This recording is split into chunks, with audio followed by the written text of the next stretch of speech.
La méthode, qui transformait des gens ordinaires en faiseurs de miracles. Regardez bien autour de vous. Regardez votre vie, vos limites, vos frustrations. Et si je vous disais que vous êtes capable de bien plus que ce que vous imaginez, que le pouvoir que vous cherchez désespérément à l'extérieur a toujours été en vous, attendant simplement d'être activé? Restez avec moi, car dans les prochaines minutes, je vais vous révéler quelque chose que les institutions religieuses ont caché pendant des siècles. Quelque chose de si puissant, de si transformateur, que si les gens le savaient vraiment, le monde, tel que nous le connaissons, s'effondrerait. Mais avant de commencer, si vous aimez les histoires qui inspirent, qui défient, qui transforment votre façon de voir la réalité, n'oubliez pas de vous abonner à la chaîne pour ne manquer aucun moment. Et dites-moi dans les commentaires, de quel pays nous regardez-vous et à quelle heure? Je suis curieux de savoir qui est avec nous aujourd'hui. Si vous regardez sur votre téléphone, appuyez sur ce petit bouton pour augmenter la diffusion. Ça aide énormément à faire découvrir ce contenu à plus de personnes qui en ont besoin. Alors, voilà la question qui va tout changer. Pourquoi des pêcheurs illettrés, des hommes sans éducation formelle, sans formation théologique, sans aucune qualification particulière, sont-ils devenus capables de guérir les malades, de chasser les démons, de ressusciter les morts? Comment des gens si ordinaires ont-ils pu accomplir des choses si extraordinaires que même les autorités religieuses les plus puissantes de leur époque ne pouvaient pas reproduire? La réponse n'est pas ce qu'on vous a enseigné à l'Église. Ce n'était pas de la magie divine réservée à quelques élus. Ce n'était pas un don mystique tombé du ciel. C'était une méthode, un système précis, reproductible, enseigné délibérément par un homme qui savait exactement ce qu'il faisait. Cet homme s'appelait Jésus, et ce qu'il a fait n'était pas de créer des disciples religieux obéissants. Il créait des révolutionnaires conscients, des êtres humains éveillés au plein potentiel de leur conscience. Pensez-y un instant. Quand vous lisez les évangiles avec des yeux neufs, sans les filtres de 2000 ans de doctrine institutionnelle, qu'est-ce que vous voyez vraiment? Vous voyez un homme qui dit explicitement « Vous ferez des choses plus grandes que celles que je fais ». Vous voyez quelqu'un qui promet « Tout ce que vous demanderez avec foi, vous le recevrez ». Vous voyez un enseignant qui répète encore et encore « Le royaume des cieux est en vous ». Attendez, lisez ça encore une fois, le royaume est en vous. Pas dans un paradis lointain après la mort, pas dans une église, pas réservé aux prêtres et aux saints. En vous, maintenant, accessible, activable. Mais voilà le problème. Si c'est vrai, si n'importe qui peut accéder à ce pouvoir, à cette conscience élargie, à cette capacité de transformer la réalité, alors à quoi servent les intermédiaires ? À quoi servent les hiérarchies religieuses, les dogmes, les sacrements contrôlés, l'autorité centralisée? Vous commencez à comprendre pourquoi cette vérité a été enterrée? Laissez-moi vous raconter une histoire vraie, documentée, qui va tout changer dans votre compréhension. Nous sommes en l'an 28 de notre ère, sur les rives de la mer de Galilée. Imaginez la scène. L'aube se lève lentement, peignant le ciel de nuances roses et orangées.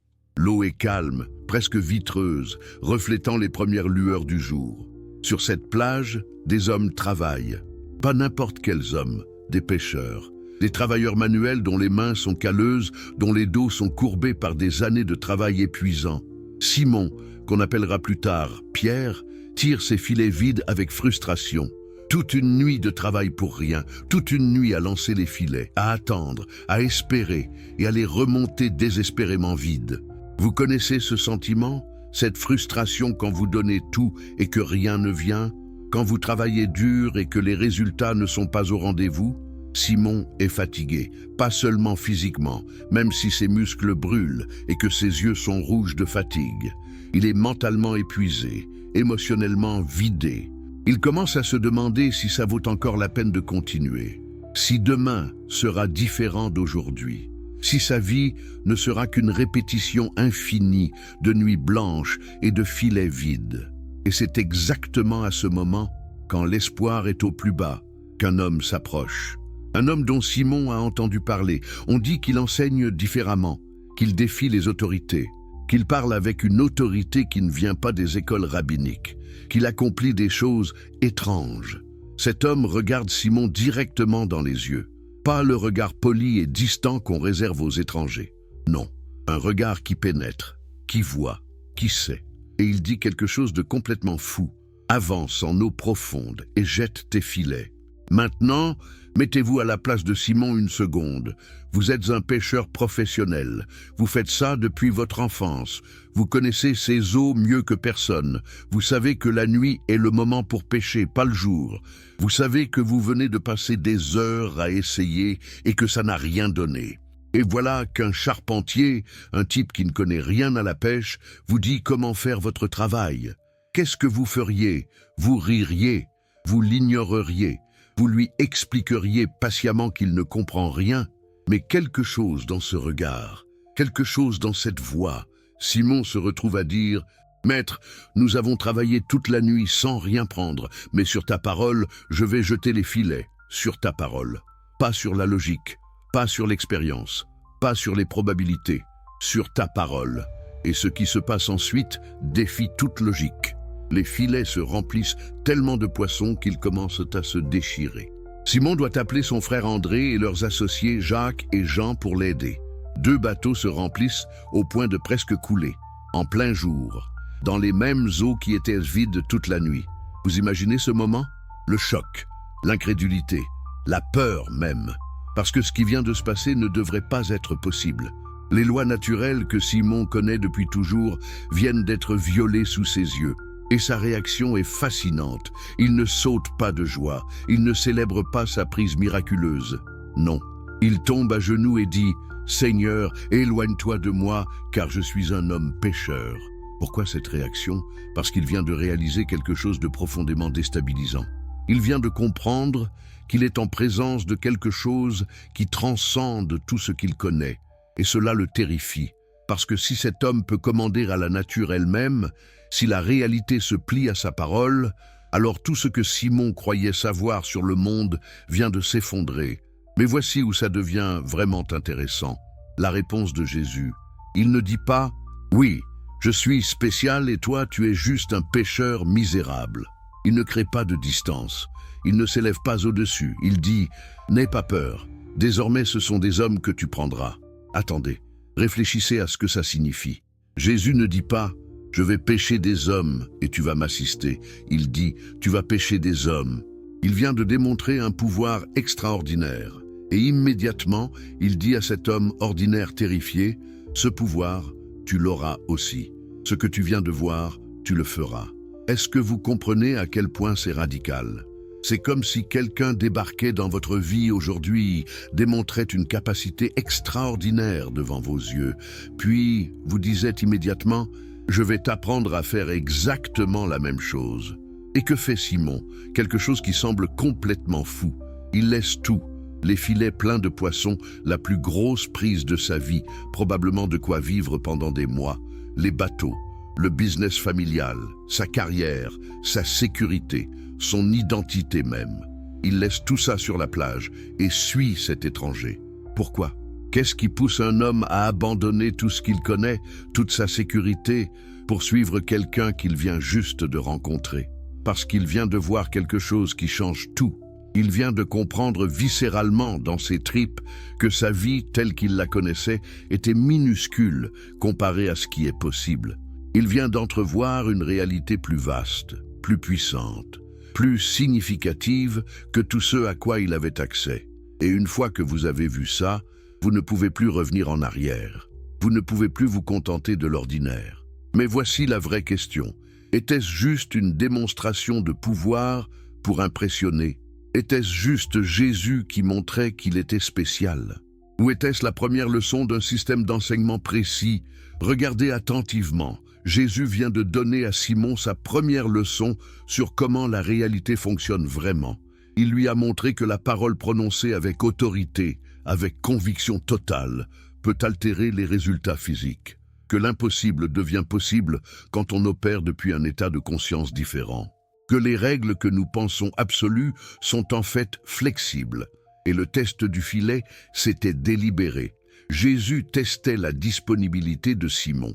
Est-ce que cet homme était capable d'agir contre sa propre logique, contre son expérience, contre toute sa formation professionnelle, simplement sur la base d'une parole? Parce que c'est exactement ce que la méthode va requérir, encore et encore. La capacité de transcender le mental rationnel et d'opérer depuis un lieu de conviction absolue. Simon a passé le test, pas parfaitement. Il a d'abord argumenté, expliqué pourquoi ça ne marcherait pas. Mais finalement, il a obéi, il a agi. Et les résultats ont parlé d'eux-mêmes. La même scène se répète avec Jacques et Jean, les fils de Zébédée. Eux aussi laissent tout, y compris leur père dans le bateau. Imaginez ça. Vous laissez votre propre père pour suivre un étranger. Qu'est-ce que ça dit sur l'intensité de ce moment, sur la puissance de ce qu'ils viennent de vivre? Mais pourquoi des pêcheurs? C'est une question cruciale. Jésus aurait pu recruter des scribes, des pharisiens, des gens éduqués qui connaissaient les Écritures par cœur. Il aurait pu choisir des prêtres qui avaient déjà accès au système religieux établi. Pourquoi des pêcheurs illettrés? Parce que c'était stratégique. Les pêcheurs n'avaient pas de conditionnement religieux profond. Leurs esprits n'étaient pas encombrés de doctrines complexes et de débats théologiques. Ils n'avaient pas à désapprendre des années de formation rabbinique. Ils étaient comme des disques durs vierges, prêts pour une nouvelle programmation. De plus, les pêcheurs avaient des qualités spécifiques essentielles pour ce que Jésus s'apprêtait à faire. Ils étaient habitués à l'incertitude. Vous jetez les filets sans jamais savoir ce que vous allez attraper. Ils savaient travailler en équipe. La pêche n'est pas un sport individuel. Ils étaient résilients, des nuits entières de travail dur, sans résultat garanti. Ils comprenaient la patience et la persistance, mais surtout, ils étaient désespérés pour quelque chose de plus. Ils vivaient une vie de subsistance, au jour le jour, jamais sûrs du lendemain. Ils étaient exactement au point de vulnérabilité où quelqu'un est prêt pour une transformation radicale. Jésus n'a pas recruté des gens satisfaits. Il n'a pas choisi des gens confortables dans leur vie. Il a choisi des hommes qui, consciemment ou non, cherchaient une issue, une signification plus profonde. Quelque chose qui transcendait la routine écrasante de la survie quotidienne. Et il ne les a pas recrutés avec des promesses faciles. Il n'a pas dit « Suivez-moi » et votre vie sera confortable. Il n'a pas promis la richesse, la sécurité ou la reconnaissance sociale. Au contraire, plus tard, il leur dira des choses brutalement honnêtes. Les renards ont des tanières et les oiseaux ont des nids, mais le Fils de l'homme n'a pas où reposer sa tête. Il les avertira qu'ils seront haïs, persécutés, même tués pour son nom. Alors pourquoi ont-ils accepté? Pourquoi quelqu'un accepterait-il une offre pareille? Parce que Jésus offrait quelque chose que l'argent ne peut pas acheter. Il offrait le pouvoir de transcender les limites humaines ordinaires. Il offrait l'accès à une dimension de l'existence que la plupart des gens ne soupçonnent même pas. Il offrait la transformation de l'identité elle-même. Pensez à votre propre vie un instant. Qu'est-ce qui vous ferait tout abandonner? Qu'est-ce qui serait assez puissant, assez significatif, assez transformateur pour que vous laissiez derrière vous tout ce que vous connaissez? C'est exactement ce niveau d'intensité que Jésus créait. Dans les jours et semaines qui suivent, d'autres sont recrutés. Matthieu, un collecteur d'impôts, probablement l'homme le plus détesté de sa communauté. Les collecteurs d'impôts travaillaient pour l'Empire romain oppresseur et s'enrichissaient en extorquant leur propre peuple. Matthieu était un traître aux yeux de ses compatriotes, un collaborateur, un parasite. Jésus s'approche de lui et dit simplement « Suis-moi ». 2 mots, pas de sermon, pas d'explication, pas de condition, juste une invitation directe. Et Matthieu, il se lève immédiatement et le suit, abandonnant son poste lucratif, sa richesse, sa position. Pourquoi? Qu'est-ce qui se passe dans cet échange de regards qui n'est pas écrit dans le texte? Peut-être que pour la première fois de sa vie, Matthieu se sent vu, pas jugé, pas condamné, pas utilisé, mais vraiment vu. Peut-être que dans ce regard de Jésus, il aperçoit une possibilité de rédemption. Une chance d'être quelqu'un d'autre que le traître détesté. Une opportunité de transformation totale. Et voilà une autre pièce de la stratégie de recrutement. Jésus mélange délibérément des gens qui normalement se haïraient, des pêcheurs ordinaires et un collaborateur romain. Plus tard, il recrutera Simon le Zélote, un révolutionnaire radical qui probablement avait pour mission d'assassiner des gens exactement comme Matthieu. Vous imaginez la tension? Ces hommes, assis autour du même feu, mangeant le même pain, forcés de coexister et de collaborer. C'était intentionnel. Jésus créait un creuset, un environnement de pression intense, où les identités anciennes devaient mourir pour que quelque chose de nouveau puisse émerger. Parce que voilà la vérité brutale. La transformation ne se passe pas dans le confort. Elle se passe dans le feu, dans la friction, dans le conflit qui force l'ego à se confronter à lui-même et à ses limites. Au final, 12 hommes sont choisis. Pourquoi 12? Certains disent que c'est symbolique, les 12 tribus d'Israël. Peut-être. Mais d'un point de vue pratique, 12 est un nombre gérable pour un enseignement intensif. Assez grand pour créer une dynamique de groupe, une synergie collective. Assez petit pour que Jésus puisse avoir une relation personnelle avec chacun, observer de près leur processus, corriger leurs erreurs, ajuster l'enseignement selon leurs besoins individuels. Et parmi ces 12, il y a un cercle plus intime, Pierre, Jacques et Jean. Ces trois-là seront présents dans les moments les plus cruciaux, les plus intenses, les expériences les plus transformatrices. Pourquoi cette différenciation? Parce que pas tout le monde avance au même rythme.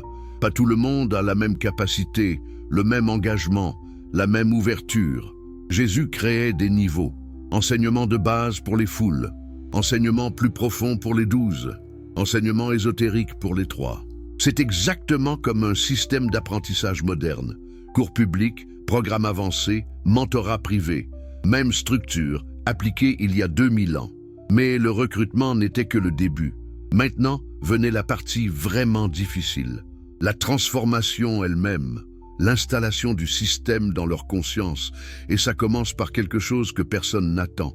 La destruction complète de tout ce qu'ils pensent savoir. Imaginez maintenant que vous êtes l'un de ces 12 hommes. Vous avez tout quitté, votre carrière, votre sécurité financière, votre famille, vos amis, votre communauté. Vous êtes maintenant sur la route avec cet enseignant et 11 autres hommes. Pas d'adresse fixe, pas de revenus réguliers, pas de plan clair. Qu'est-ce qui traverse votre esprit? La peur certainement, le doute, les regrets peut-être, mais aussi l'excitation, l'anticipation, la curiosité de savoir où tout ceci va mener. Les premiers jours sont étranges. Vous marchez de village en village. Jésus enseigne dans les synagogues, parle aux gens et vous observez. C'est tout. Vous êtes juste là, témoin silencieux de ce qui se passe. Et ce que vous voyez commence à démolir votre conception de la réalité. Un après-midi, vous arrivez dans un village et un lépreux s'approche. Tout le monde recule, terrifié. La lèpre est la pire des malédictions. Non seulement elle détruit le corps, mais elle vous exclut complètement de la société. Les lépreux doivent crier « impur, impur ». Partout où ils vont, vivre à l'écart, sans contact humain. Toucher un lépreux vous rend vous-même impur selon la loi. Mais Jésus ne recule pas. Il tend la main et il touche le lépreux. Vous retenez votre souffle. Qu'est-ce qu'il fait? Est-ce qu'il a perdu la tête?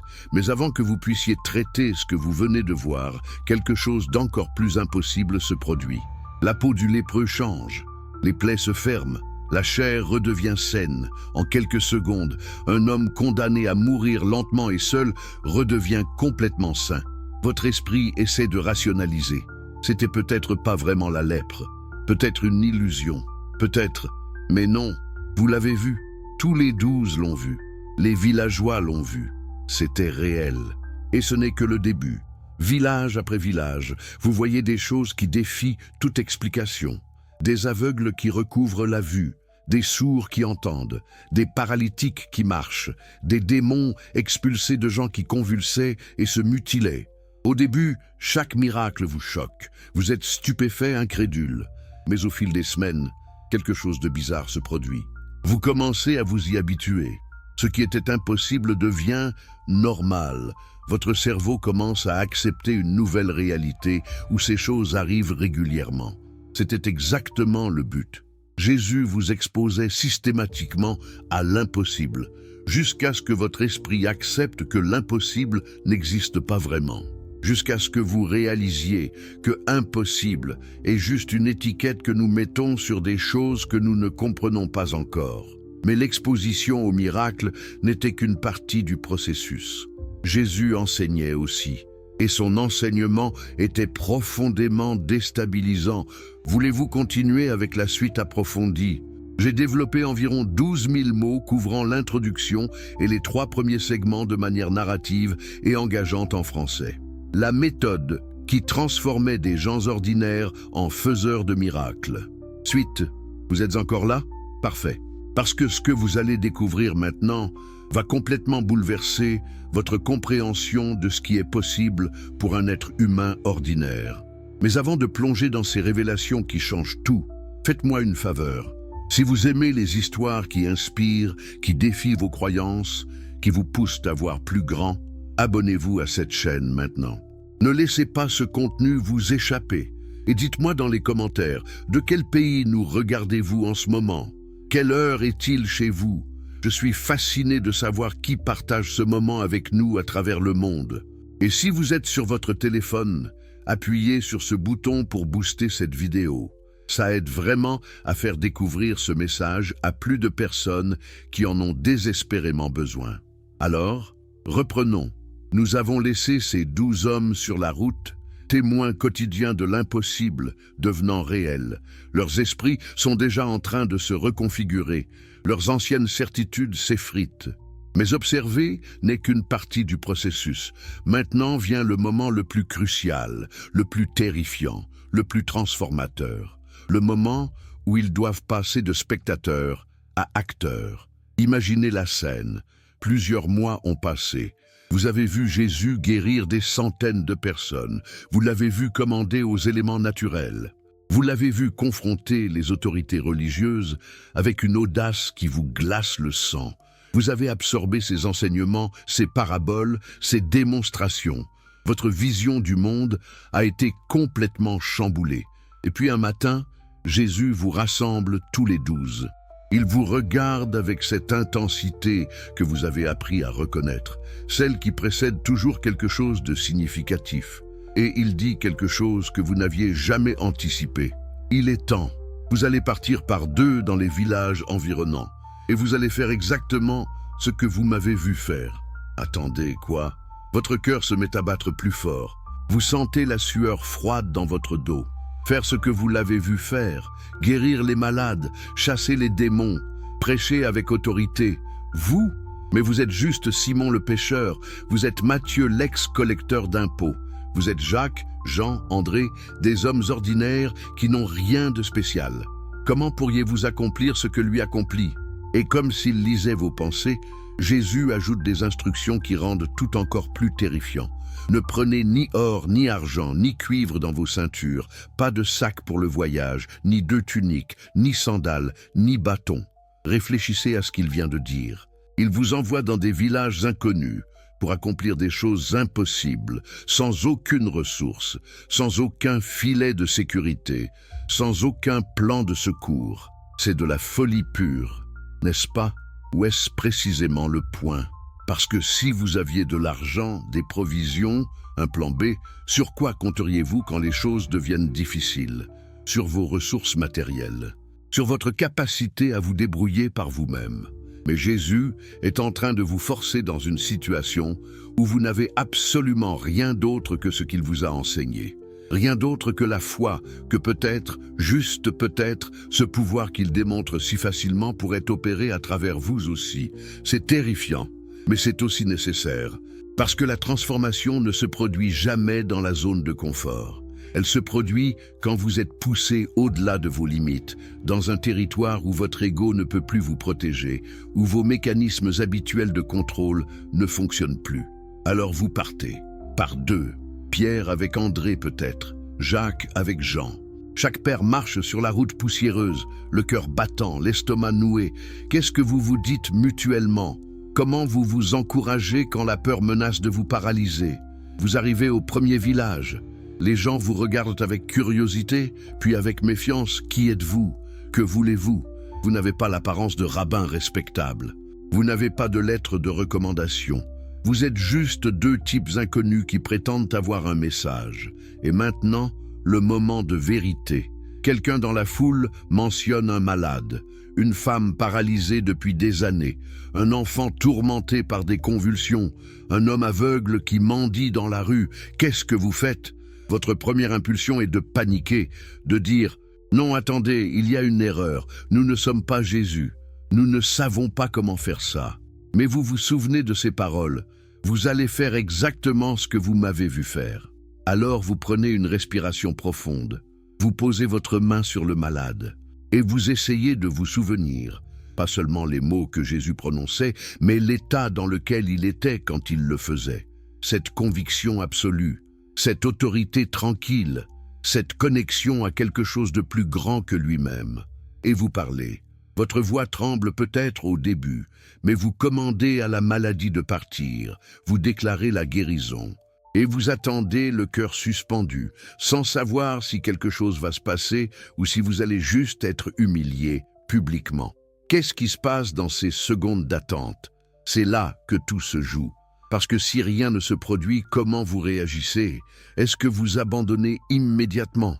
Est-ce que vous dites « Bon, je savais bien que je n'étais pas assez spécial pour ça » ou est-ce que vous persistez, vous ajustez, vous réessayez et puis quelque chose change? Peut-être pas immédiatement, peut-être pas spectaculairement comme quand Jésus le faisait, mais quelque chose change. La femme bouge un doigt, l'enfant cesse de convulser, l'aveugle cligne des yeux et murmure qu'il voit des formes. C'est petit, c'est hésitant, mais c'est réel, ça a marché. D'une certaine manière, inexplicablement, impossiblement, ça a fonctionné. Et dans ce moment, quelque chose de fondamental se transforme en vous, parce que vous venez de prouver à vous-même que ce n'était pas juste Jésus, que ce pouvoir, cette capacité, cette connexion, elle est accessible, elle peut opérer à travers vous aussi. Maintenant, multiplions ça. Les 12 sont dispersés dans différents villages, et tous, à des degrés divers, vivent des expériences similaires, des succès, des échecs, des moments de doute, des percées inattendues. Ils apprennent par essai et erreur. Ils découvrent ce qui fonctionne et ce qui ne fonctionne pas. Et puis ils reviennent. Imaginez cette réunion. Les 12 se rassemblent autour de Jésus, tous excités, tous parlant en même temps, tous voulant partager ce qu'ils ont vécu. Maître, même les démons nous sont soumis en ton nom. Leur excitation est palpable. Ils ont goûté au pouvoir. Ils ont vu ce qu'ils sont capables de faire. Mais regardez comment Jésus répond. Il ne les félicite pas exactement. Il ne les laisse pas s'enivrer de cette sensation de puissance. Il dit « Ne vous réjouissez pas de ce que les esprits vous sont soumis, mais réjouissez-vous de ce que vos noms sont écrits dans les cieux. » Pourquoi cette réponse? Parce que Jésus sait quelque chose de dangereux sur le pouvoir. Il peut corrompre. Il peut devenir une addiction. Les gens peuvent commencer à le faire pour l'ego, pour la reconnaissance, pour se sentir spéciaux plutôt que pour servir. Alors, il les recadre immédiatement. Ce n'est pas à propos de vous. Ce n'est pas pour gonfler votre ego. C'est à propos de quelque chose de plus grand. Restez humble, restez connecté à la source. C'était la première mission, mais ce n'était pas la dernière. Au fil des mois suivants, Jésus répète le processus. Encore et encore, il les envoie, ils reviennent, il évalue ce qui s'est passé, corrige leurs erreurs, affine leur compréhension. C'est exactement comme l'entraînement d'athlètes de haut niveau. Vous ne devenez pas champion olympique en regardant des vidéos d'autres athlètes. Vous le devenez par la pratique répétée, le feedback constant, l'ajustement continu, en poussant toujours légèrement au-delà de votre niveau actuel. Et puis vient un moment qui va tester tout ce qu'ils ont appris jusqu'ici. Ils sont en train de traverser une région et rencontrent un homme dont le fils est possédé par un esprit particulièrement violent. L'homme les supplie. « J'ai amené mon fils à tes disciples, mais ils n'ont pas pu le guérir. » Attendez, quoi? Les disciples ont échoué, mais ils viennent juste de revenir de leur mission triomphante où même les démons leur étaient soumis. Qu'est-ce qui s'est passé? Jésus arrive sur la scène et vous pouvez sentir sa frustration. Génération incrédule et perverse, jusqu'à quand serai-je avec vous? Jusqu'à quand devrais-je vous supporter? Ces mots sont durs, brutaux même, mais nécessaires. Il guérit l'enfant immédiatement, démontrant que ce n'était pas impossible. Et quand les disciples viennent le voir en privé, mortifiés, et demandent « Pourquoi n'avons-nous pas pu le chasser ?» Jésus donne une réponse fascinante. Cette espèce ne sort que par la prière et le jeûne. Analysez cette réponse. Il ne dit pas « parce que vous n'étiez pas assez saint » ou « parce que Dieu ne voulait pas ». Il donne un diagnostic technique précis. Cette situation particulière nécessitait un niveau de préparation différent, un état de conscience plus élevé, une connexion plus profonde. En d'autres termes, il y a des degrés de difficulté. Certaines guérisons sont relativement simples. D'autres nécessitent plus de préparation, plus de concentration, plus de pouvoir. Et vous devez apprendre à discerner la différence et à vous préparer en conséquence. La prière et le jeûne. Qu'est-ce que c'est vraiment? Ce n'est pas de la magie religieuse. La prière, dans ce contexte, c'est l'alignement mental profond avec la source. C'est entrer dans un état de conscience élargi, de connexion totale. Le jeûne, c'est une technologie pour modifier votre état neurologique, pour rendre votre esprit plus clair, plus puissant, moins encombré par les besoins du corps physique. Jésus leur enseignait que différentes situations requièrent différents niveaux de préparation. Vous ne pouvez pas aborder un démon de haute intensité avec le même état mental casual que vous utilisez pour des guérisons mineures. C'est comme essayer de soulever 200 kilos quand vous vous êtes seulement entraîné avec 20 kilos. Cette leçon était cruciale, parce qu'elle leur apprenait que le pouvoir n'est pas automatique. Ce n'est pas une formule magique que vous récitez. C'est un état d'être que vous cultivez, que vous approfondissez, que vous intensifiez selon les besoins. Les mois passent, l'entraînement continue et les défis deviennent progressivement plus difficiles. Jésus calibre soigneusement, les poussant toujours juste au-delà de leur zone de confort actuelle, mais pas tellement qu'ils s'effondrent complètement. Un jour, ils sont confrontés à une situation qui semble au-delà de toute possibilité. 5000 hommes, sans compter les femmes et les enfants, donc probablement 15 à 20 000 personnes au total, sont rassemblés dans un endroit désert. Ils ont écouté Jésus enseigner toute la journée et maintenant il fait tard. Les gens ont faim. Les disciples, pragmatiques, suggèrent « Renvoie les foules pour qu'elles aillent dans les villages acheter de la nourriture. » C'est logique, c'est raisonnable. C'est ce que n'importe qui ferait. Mais Jésus dit quelque chose de complètement fou. Ils n'ont pas besoin de partir. Donnez-leur vous-mêmes à manger. Vous pouvez presque voir les disciples se regarder avec incrédulité. Nous, leur donner à manger? Avec quoi? Nous n'avons que 5 pains et 2 poissons. Ça ne nourrirait même pas 15 personnes, encore moins 15 000. Mais voici le test. Jésus ne leur dit pas directement comment faire. Il les met dans une situation apparemment impossible et attend de voir comment ils vont réagir. Vont-ils paniquer? Vont-ils abandonner? Ou vont-ils commencer à penser différemment, à voir les possibilités au-delà des limitations apparentes? Finalement, bien sûr, c'est Jésus qui accomplit le miracle. Il prend les 5 pains et 2 poissons, lève les yeux au ciel, les bénit et commence à les rompre. Et ils se multiplient, encore et encore, jusqu'à ce que tous les 15 à 20 000 personnes soient nourries avec 12 paniers de reste. Mais regardez ce qui se passe ici du point de vue de l'entraînement. Jésus vient de leur montrer quelque chose de fondamental. Les lois physiques que nous pensons absolues ne le sont pas. La matière elle-même peut être altérée, multipliée, transformée par la conscience qui opère depuis un certain état. C'est un principe qu'il enseigne encore et encore sous différentes formes. Transformer l'eau en vin lors des noces de Cana, marcher sur l'eau, calmer la tempête d'un mot. Chaque fois, le même message. La réalité physique répond à la conscience suffisamment élevée, suffisamment concentrée, suffisamment convaincue de son autorité. Et voici le moment crucial dans leur formation. La nuit où Jésus marche sur l'eau vers leur bateau, au milieu d'une tempête.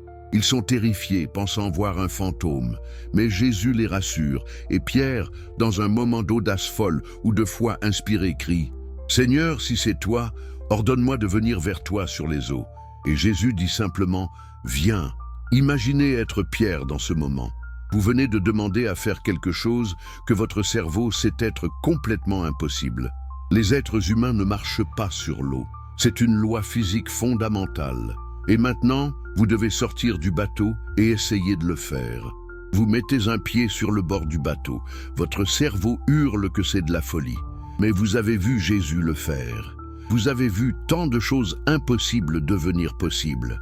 Alors peut-être, vous sortez et vous restez debout, sur l'eau. Vous marchez effectivement sur l'eau, vers Jésus, quelque pas. C'est en train de marcher. Vous êtes en train de faire l'impossible. Et puis, vous faites l'erreur fatale. Vous remarquez le vent, vous remarquez les vagues, vous sortez de l'état mental qui rendait l'impossible possible et vous retombez dans votre programmation rationnelle normale qui sait que les humains ne peuvent pas marcher sur l'eau. Et immédiatement, vous commencez à couler. Jésus vous attrape, mais il dit quelque chose de révélateur. « Homme de peu de foi, pourquoi as-tu douté ?» Analysez cette phrase. Il ne dit pas « homme de pas de foi », il dit « homme de peu de foi ». Parce que Pierre avait assez de foi pour sortir du bateau, assez de foi pour marcher sur l'eau, mais pas assez pour maintenir cet état mental quand son attention s'est déplacée vers les circonstances physiques. C'est une leçon profonde sur comment la conscience fonctionne. Tant que votre attention, votre conviction, votre état mental reste aligné avec la réalité que vous voulez expérimenter, cette réalité se maintient. Dès que le doute entre, dès que vous retombez dans l'ancien paradigme, les anciennes lois reprennent effet. Pierre vient d'apprendre viscéralement, de la manière la plus directe possible, que c'est son état mental qui détermine ce qui est possible pour lui. Pas les lois physiques objectives, son état mental. Combien de fois dans votre propre vie avez-vous commencé quelque chose avec foi, avec confiance, et puis dès que vous avez remarqué les obstacles, dès que le doute est entré, tout s'est effondré? Vous étiez littéralement en train de marcher sur l'eau métaphorique, et puis vous avez remarqué les vagues. Les mois deviennent des années. 3 ans au total que ces hommes passent avec Jésus. 3 ans d'entraînement intensif, de démonstration quotidienne, d'enseignement profond, de pratique constante. 3 ans à observer, à absorber, à être remodelé de l'intérieur. Et pendant tout ce temps, Jésus leur répète certaines choses encore et encore, des phrases qu'ils martèlent dans leur conscience jusqu'à ce qu'elles deviennent des vérités fondamentales pour eux. Tout ce que vous demanderez en priant, croyez que vous l'avez déjà reçu, et cela vous sera accordé. Remarquez le temps, pas vous le recevrez dans le futur. Croyez que vous l'avez déjà reçu. Créez la réalité dans votre esprit d'abord, avec une telle conviction que le physique n'a d'autre choix que de s'aligner. Si vous aviez de la foi comme un grain de moutarde, vous diriez à cette montagne « Déplace-toi d'ici à là » et elle se déplacerait. Rien ne vous serait impossible. Une graine de moutarde est minuscule. Il ne parle même pas d'une grande foi. Juste une conviction absolue, même petite. Et avec ça, rien, absolument rien, n'est impossible. Celui qui croit en moi fera aussi les œuvres que je fais, et il en fera de plus grandes, pas égales, plus grandes. Il promet explicitement que ses disciples dépasseront ses propres accomplissements. Pourquoi dirait-il ça? Parce qu'il sait que ce qu'il fait n'est pas unique à lui. Ce n'est pas parce qu'il est Dieu incarné d'une manière que personne d'autre ne peut être. C'est parce qu'il a maîtrisé certains principes, certains états de conscience, et il est en train de les transférer. Et voici la partie vraiment subversive qui a été cachée pendant des siècles. Quand Jésus dit « Moi et le Père, nous sommes un », il ne prétend pas à une divinité exclusive. Il enseigne un principe que chaque personne peut réaliser, que la séparation entre l'humain et le divin est une illusion de perception, que votre vraie nature, votre essence profonde est déjà unie à la source. Le problème, c'est que vous ne le savez pas. Vous vivez dans l'illusion de la séparation. Vous vous identifiez comme ce corps limité. Ce mental conditionné, cette personnalité petite et effrayée. Et tant que vous vous identifiez comme ça, vous expérimentez les limitations qui viennent avec cette identité. Mais si vous réalisez, si vous expérimentez directement que votre vraie nature est illimitée, connectée à la source même de toute existence, alors les limitations tombent. Pas parce que vous devenez quelque chose que vous n'étiez pas, mais parce que vous reconnaissez ce que vous avez toujours été. Jésus essayait de les réveiller à cette vérité, de les faire sortir de l'hypnose collective de la limitation, de leur montrer qu'ils sont bien plus que ce qu'ils pensent être. et il utilisait toutes sortes de techniques pour casser leur programmation mentale. Les paraboles qui retournaient leur logique, les confrontations avec les autorités qui démontraient que les règles établies n'étaient pas sacrées, les comportements qui violaient délibérément les normes sociales et religieuses. Il mangeait avec les pécheurs et les collecteurs d'impôts, choquant les religieux. Il touchait les lépreux, les morts, violant les lois de pureté. Il permettait à une prostituée de laver ses pieds avec ses larmes et de les essuyer avec ses cheveux, scandalisant tout le monde. Il guérissait le jour du sabbat, défiant directement les interdits religieux. Pourquoi tout ça? Pour démontrer que les systèmes de règles que les humains créent, même ceux qu'ils prétendent venir de Dieu, ne sont pas absolus, que la compassion transcende la loi, que l'amour est au-dessus du rituel, que la connexion directe avec la source n'a pas besoin de médiation institutionnelle. Il déconstruisait systématiquement tout ce qui maintenait ses disciples dans une boîte mentale. Chaque croyance limitante, chaque peur conditionnée, chaque règle non questionnée. Il les forçait à penser par eux-mêmes, à sentir directement, à expérimenter personnellement plutôt que d'accepter aveuglément l'autorité externe. Et puis, arrive le moment culminant de leur formation, le moment où tout ce qui a été planté va enfin éclore.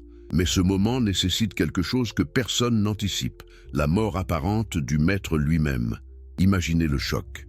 3 ans avec cet homme qui semblait invincible, qui commandait aux éléments, qui ressuscitait les morts, et maintenant vous le voyez arrêté, torturé, crucifié comme un criminel ordinaire. Tout s'effondre, toutes vos espérances, tous vos rêves, toute votre nouvelle vision du monde. Tout semble avoir été une illusion. Vous vous cachez, terrorisé. Les autorités qui ont tué votre maître pourraient venir vous chercher aussi. Vous êtes brisé, désespéré, perdu. Et puis, il revient. D'une manière ou d'une autre, impossible à expliquer, il est de nouveau vivant. Pas comme un fantôme, pas comme une vision, mais réellement, physiquement présent. Il mange avec vous, il parle avec vous, il vous montre ses blessures. La mort elle-même a été vaincue.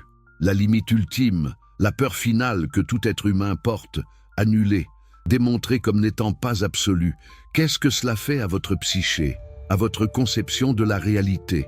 Si même la mort peut être transcendée, alors quelle limite reste-t-elle vraiment? Jésus passe 40 jours avec eux après la résurrection.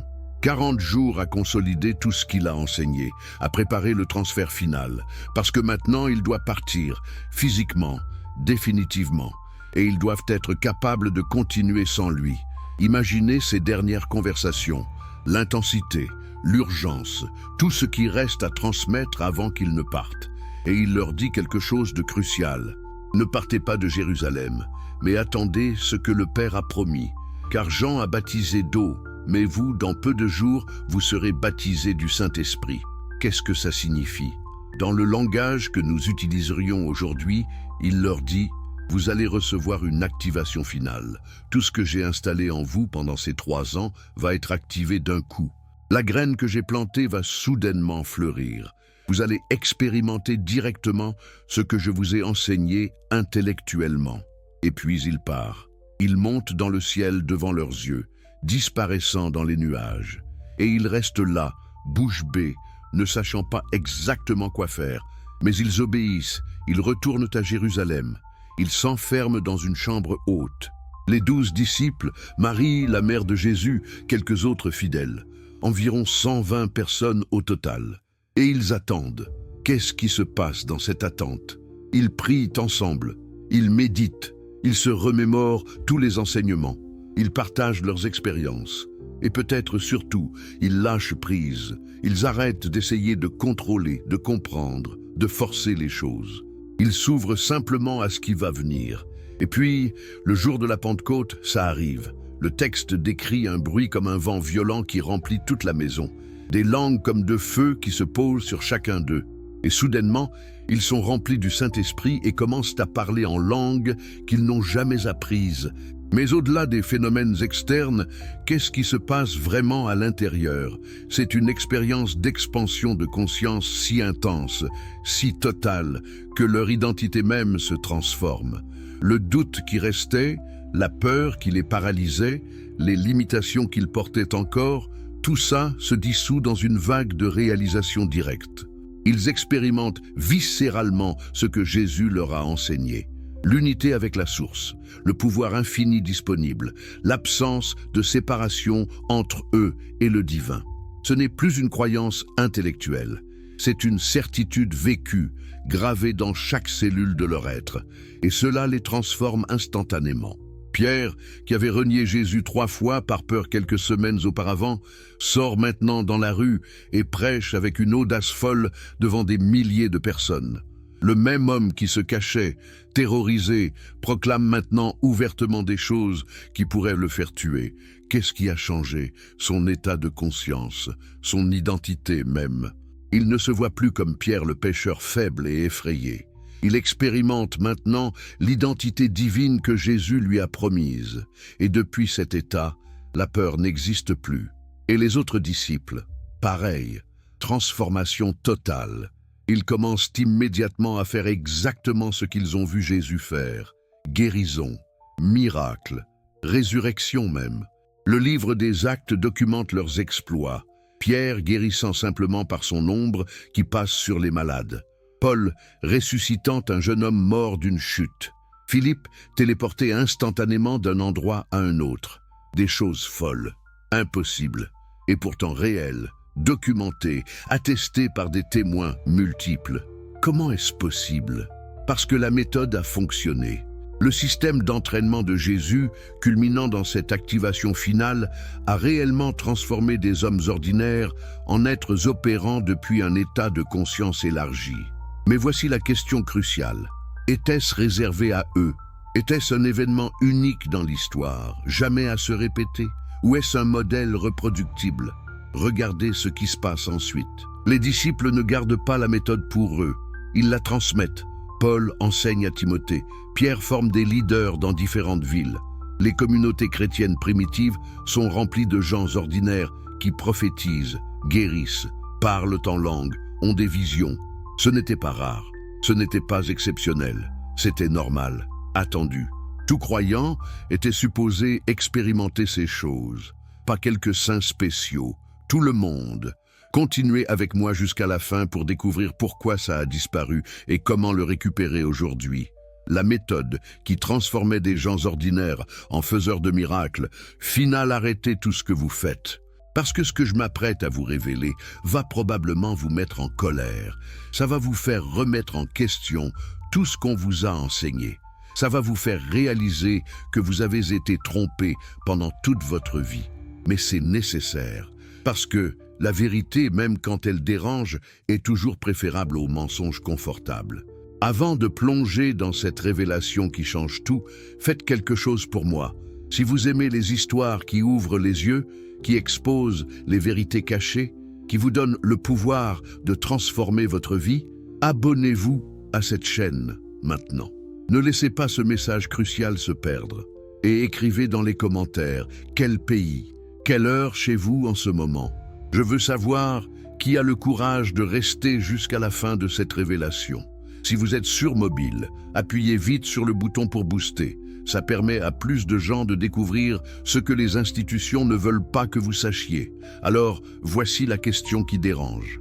Si cette méthode était si puissante, si elle transformait vraiment des gens ordinaires en faiseurs de miracles, pourquoi est-ce que personne ne l'enseigne aujourd'hui?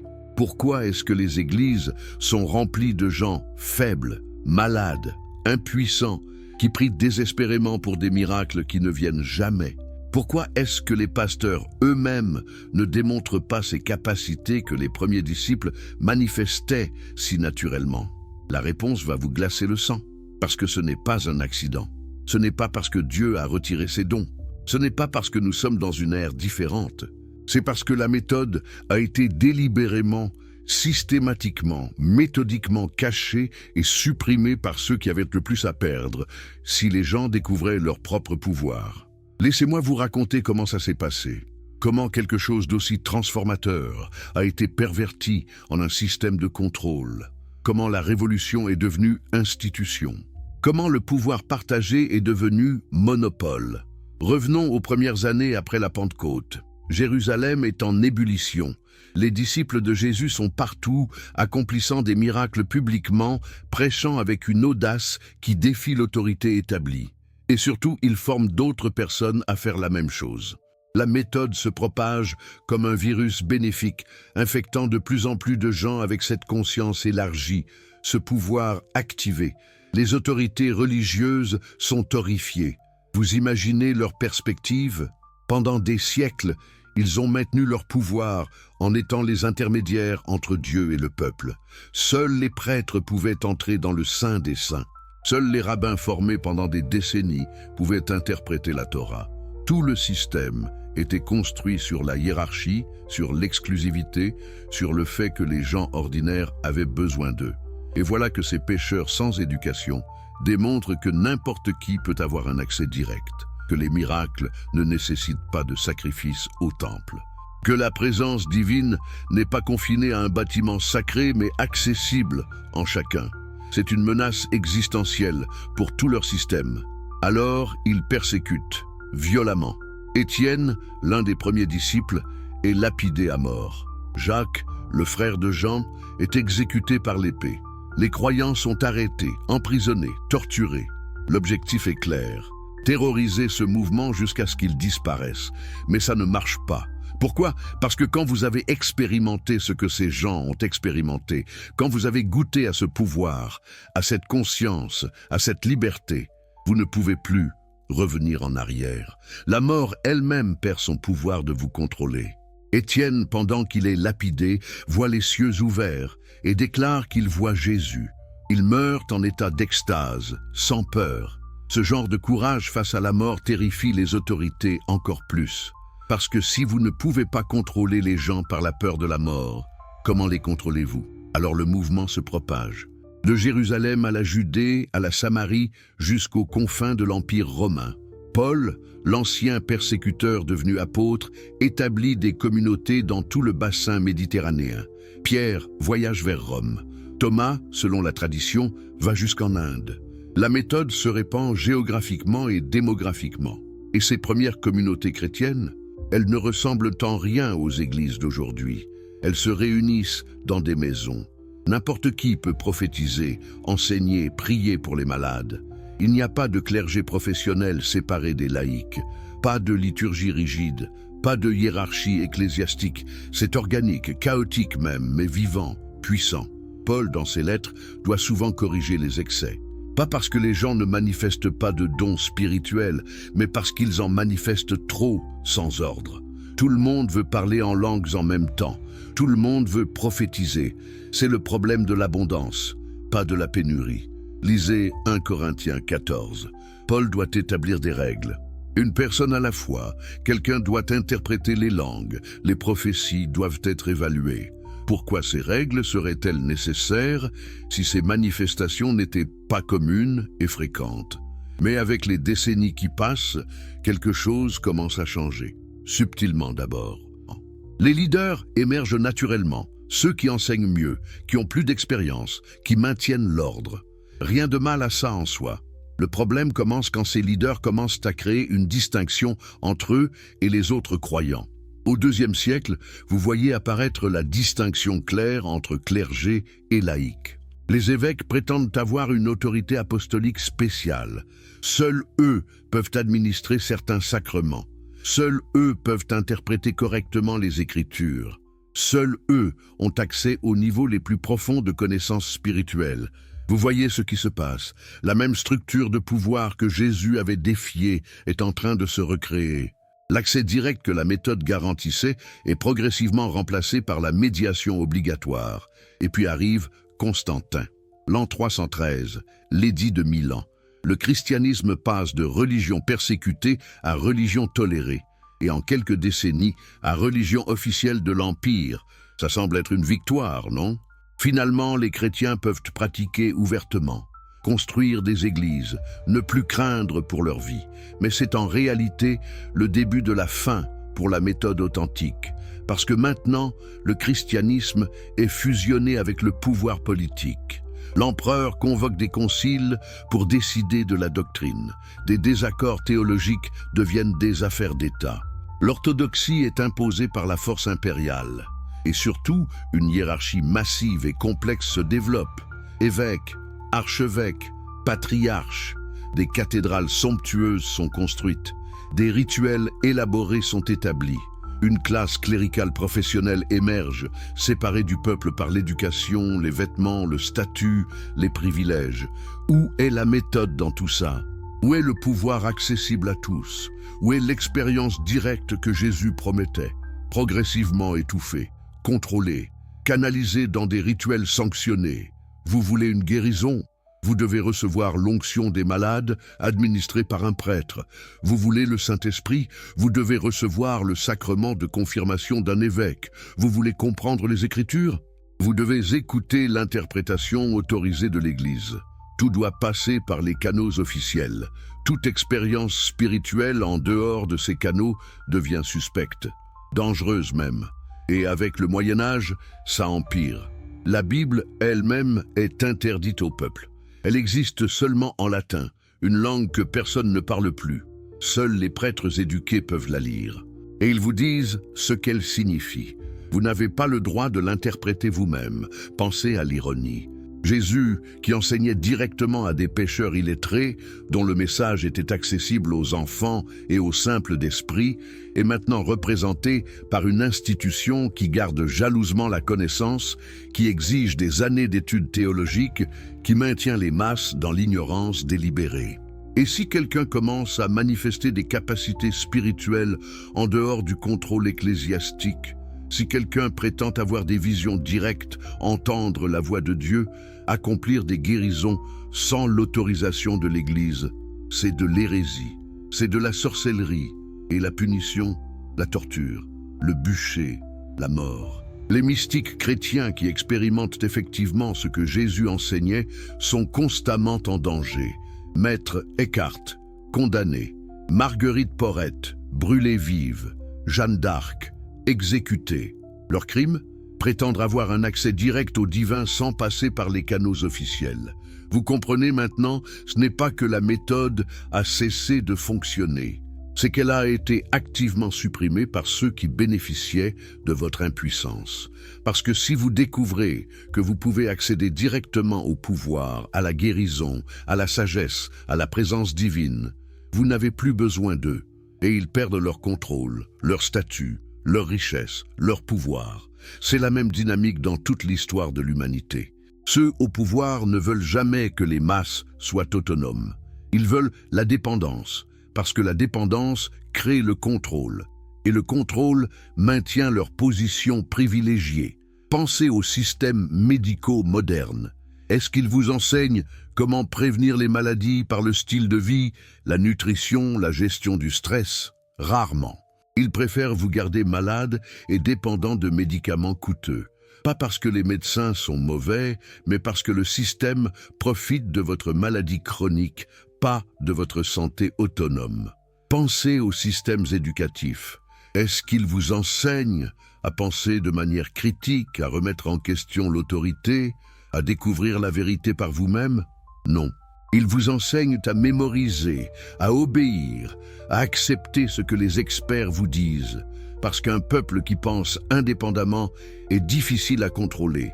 La même logique s'applique aux institutions religieuses.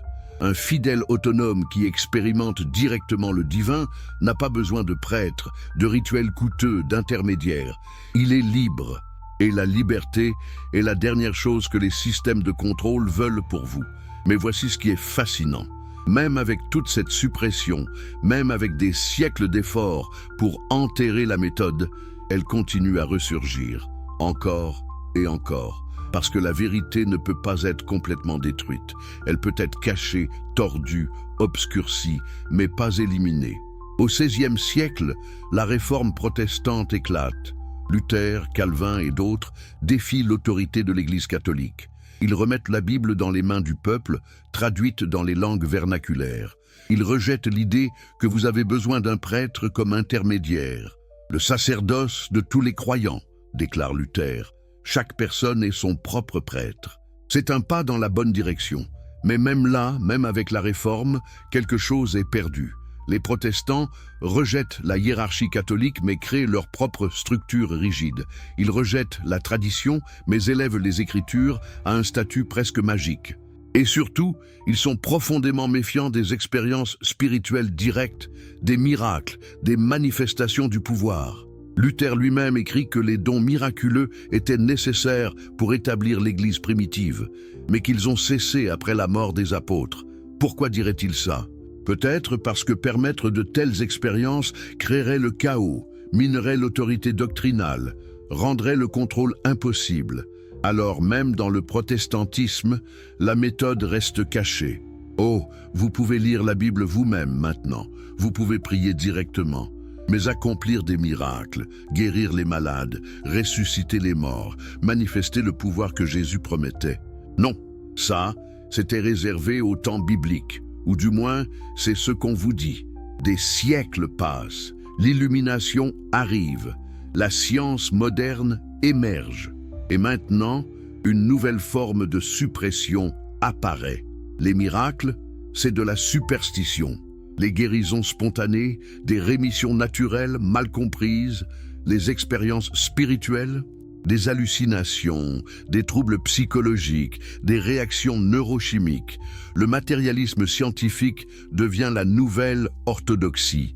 Et il est tout aussi rigide, tout aussi intolérant, tout aussi déterminé à nier les expériences qui ne rentrent pas dans son paradigme que l'Église médiévale l'était. Vous prétendez avoir guéri quelqu'un par la prière? Anecdote non scientifique. Coïncidence. Effet placebo. Votre méthodologie est déficiente. Où sont les études en double aveugle? Où sont les contrôles randomisés? Où sont les mécanismes physiques explicables? Et si vous ne pouvez pas répondre à ces questions dans leur cadre, alors votre expérience est rejetée, niée, exclue de la discussion sérieuse. Vous êtes relégué à la marge, étiqueté comme crédule, irrationnel, non scientifique. C'est la même dynamique de pouvoir, juste habillé en vocabulaire différent. Seuls les experts formés peuvent valider la vérité. Seules les expériences reproductibles en laboratoire comptent comme réelles. Tout le reste est illusion, erreur, mensonge. Mais voici le problème avec cette approche. La conscience elle-même, la chose la plus fondamentale de votre expérience, votre propre sensation d'être, d'exister, de percevoir, n'est pas mesurable par les instruments matérialistes. Vous ne pouvez pas peser la conscience. Vous ne pouvez pas la mettre sous un microscope. Vous ne pouvez pas la réduire à des réactions chimiques sans perdre ce qui la rend consciente. Alors, si votre paradigme scientifique ne peut même pas expliquer la conscience basique, comment peut-il expliquer ou nier les états de conscience élargis, les expériences mystiques, les capacités qui émergent depuis ces états? Il ne peut pas. Il les ignore simplement, les exclut par définition du domaine de l'investigation légitime. Et pendant ce temps, des millions de personnes à travers l'histoire et encore aujourd'hui rapportent des expériences qui défient le paradigme matérialiste. Guérison inexplicable, vision prémonitoire qui s'avère exacte, expérience de mort imminente qui transforme complètement les personnes, capacité psychique démontrée dans des conditions contrôlées. Tout ça est documenté, étudié par des chercheurs sérieux, publié dans des journaux académiques. Mais ça reste marginalisé, parce que ça menace le paradigme dominant. Et les paradigmes ne tombent pas facilement. Ils résistent, ils attaquent, ils ridiculisent toute évidence qui les contredit. Mais maintenant, au XXIe siècle, quelque chose est en train de changer. Le paradigme matérialiste commence à se fissurer. La physique quantique révèle un univers bien plus étrange que tout ce que nous imaginions, où l'observateur affecte l'observé, où des particules sont intriquées à travers des distances instantanément, où la réalité au niveau fondamental est probabiliste, pas déterministe. Les neurosciences découvrent la neuroplasticité, le fait que votre cerveau change physiquement en fonction de vos pensées, de vos pratiques, de vos expériences, que la méditation altère littéralement la structure cérébrale, que la visualisation active les mêmes zones cérébrales que l'action physique. La psychologie transpersonnelle étudie les états de conscience non ordinaires et découvre qu'ils ont des effets thérapeutiques profonds, que les expériences mystiques peuvent guérir des traumatismes, résoudre des addictions, transformer des personnalités. La médecine psychosomatique reconnaît enfin que l'esprit affecte dramatiquement le corps, que le stress cause des maladies physiques réelles, que la croyance peut activer des mécanismes de guérison puissants, que l'effet placebo n'est pas une erreur méthodologique à éliminer, mais un phénomène fascinant révélant le pouvoir de l'esprit sur la matière. En d'autres termes, la science moderne redécouvre lentement, péniblement, dans son propre langage, ce que Jésus enseignait il y a 2000 ans. Que la conscience n'est pas un épiphénomène impuissant de la matière, c'est une force causale, elle affecte la réalité, et dans des états suffisamment élevés, suffisamment concentrés, elle peut accomplir ce que nous appelons des miracles. Mais voici le problème. Même avec toutes ces découvertes, même avec la science validant lentement ces principes, la méthode complète n'est toujours pas enseignée systématiquement. Pourquoi ? Pour les mêmes raisons qu'elle a été supprimée pendant 2000 ans. Parce qu'une population autonome, puissante, éveillée est difficile à contrôler, à exploiter, à manipuler. Les systèmes en place, religieux, médicaux, éducatifs, politiques, économiques, tous profitent de votre sentiment d'impuissance, de votre dépendance, de votre croyance que vous êtes petit, limité, que vous avez besoin d'eux pour survivre, pour guérir, pour vous sauver. Si vous réalisiez votre vrai pouvoir, si vous activiez les capacités que Jésus démontrait, que feriez-vous? Vous seriez libre, vraiment libre, pas seulement politiquement ou économiquement, mais existentiellement. Et ça change tout. Alors, la question n'est plus « pourquoi la méthode a-t-elle été cachée ?» La question est « maintenant que vous savez qu'elle a été cachée, maintenant que vous savez qu'elle existe, maintenant que vous comprenez pourquoi elle a été supprimée, qu'allez-vous faire? Allez-vous retourner à votre vie ordinaire, à vos limitations acceptées, à votre dépendance confortable? Ou allez-vous oser explorer ce qui est possible? Allez-vous avoir le courage que les premiers disciples ont eu, de tout risquer pour découvrir ce qui se trouve au-delà des limites que vous avez acceptées toute votre vie? Parce que voici la vérité que personne ne veut vous dire. La méthode est toujours disponible. Les principes que Jésus enseignait ne sont pas obsolètes. Ils fonctionnent exactement de la même manière aujourd'hui qu'il y a 2000 ans. La conscience humaine n'a pas changé. La réalité n'a pas changé. Seules nos croyances sur ce qui est possible ont changé. Et ces croyances peuvent changer de nouveau. En fait, elles doivent changer. Parce que l'humanité fait face à des défis massifs qui nécessitent un saut évolutif dans la conscience. Les anciennes façons de penser, les anciennes façons d'être ne sont plus suffisantes. Nous avons besoin d'une nouvelle génération d'êtres humains éveillés. Pas éveillés dans un sens religieux dogmatique, éveillés au plein potentiel de ce que signifie être humain, conscients de leurs capacités, connectés à la source, opérant depuis un état de conscience élargi.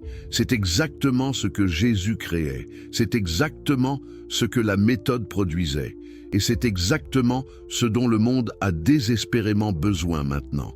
Alors comment commencez-vous? Comment accédez-vous à cette méthode en 2026? Comment activez-vous ces capacités qui ont été dormantes en vous toute votre vie? Premièrement, vous devez prendre une décision. Pas une décision intellectuelle tiède, une décision totale, du genre que Simon a pris quand il a laissé ses filets sur la plage. Une décision qui dit « Je suis prêt à abandonner tout ce que je crois savoir pour découvrir ce qui est vraiment vrai. Je suis prêt à laisser mourir mon ancienne identité pour que quelque chose de nouveau puisse naître. » Sans cette décision, rien ne se passera. Parce que la transformation que nous parlons n'est pas cosmétique. Ce n'est pas une amélioration superficielle de votre vie actuelle. C'est une mort et une renaissance. C'est une restructuration complète de qui vous pensez être. Et votre ego va résister. Oh, comme il va résister! Il va vous donner 1000 raisons pour lesquelles ce n'est pas le bon moment. Pourquoi vous devriez attendre? Pourquoi vous n'êtes pas assez préparé, pas assez digne, pas assez spécial? Pourquoi vous devriez rester dans votre vie confortable et limitée? Mais si vous écoutez ces voix, vous resterez exactement où vous êtes, petit, effrayé, impuissant, attendant que quelqu'un d'autre vous sauve, vous guérisse, vous libère. Alors vous devez choisir, maintenant, pas demain, pas quand les conditions seront parfaites, maintenant, dans ce moment. Est-ce que vous êtes prêt pour ce voyage? Est-ce que vous êtes prêt à tout risquer pour découvrir qui vous êtes vraiment? Si la réponse est oui, alors la deuxième étape est l'entraînement de l'esprit. Parce que votre esprit actuel, conditionné par des années de programmation sociale, de croyances limitantes, de peurs accumulées, ne peut pas accéder aux états de conscience nécessaires. Il doit être déconditionné, reprogrammé, élargi. Comment?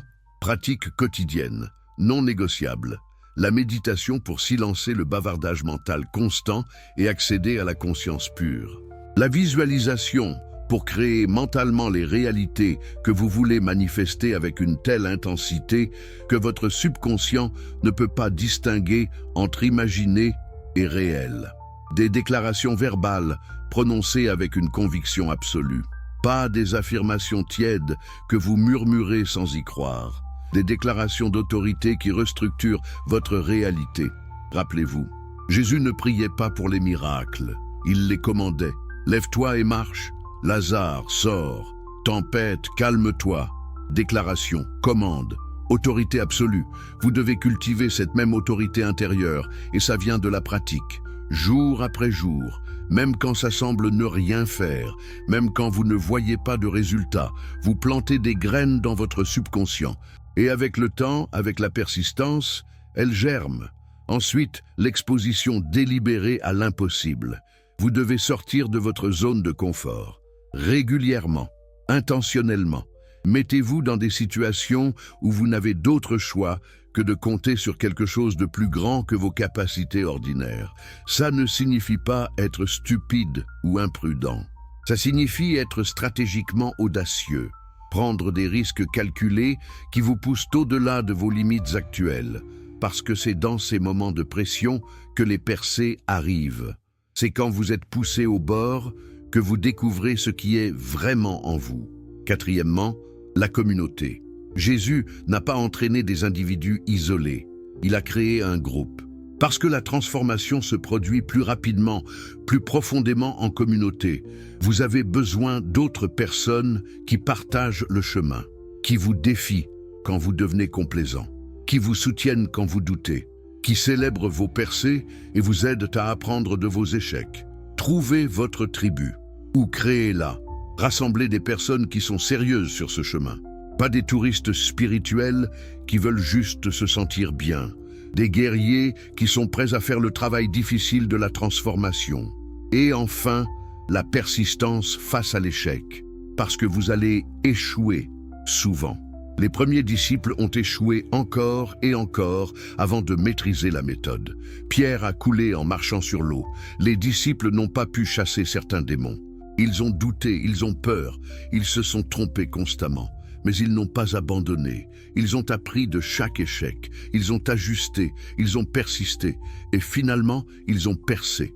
Votre parcours sera similaire. Des tentatives qui semblent ne rien donner. Des moments où vous vous sentez stupide, où vous pensez que rien de tout ça n'est réel, où vous voulez abandonner et retourner à votre vie normale.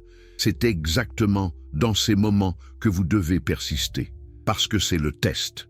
C'est là que se fait la différence entre ceux qui découvrent réellement leur pouvoir et ceux qui abandonnent juste avant la percée. Pensez aux pêcheurs qui ont tout quitté.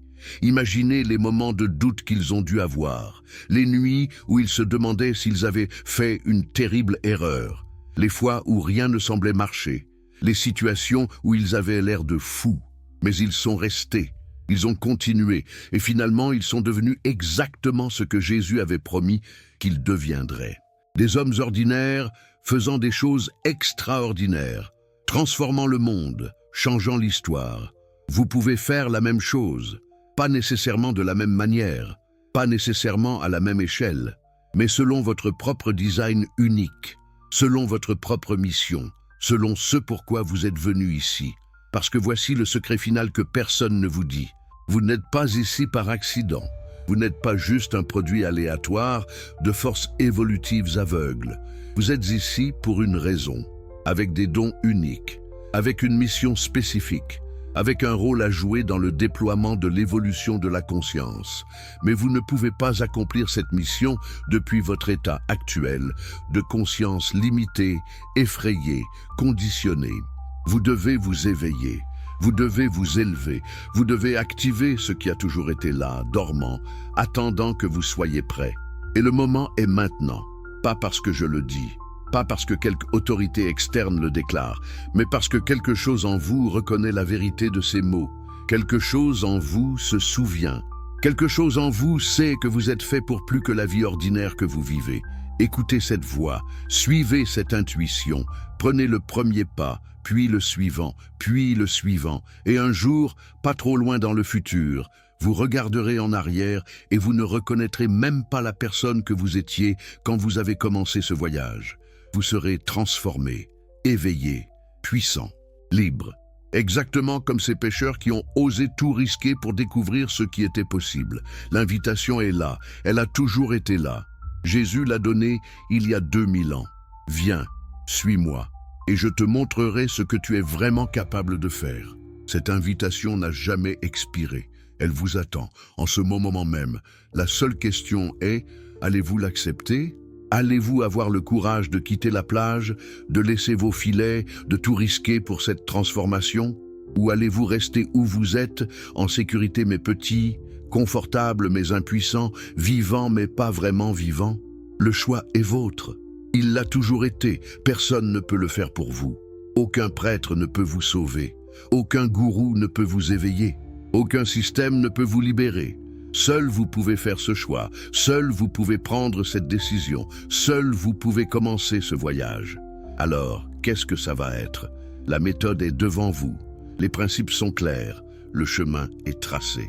Des milliers avant vous l'ont parcouru, des milliers après vous le parcourront. Mais aujourd'hui, en ce moment, c'est votre tour.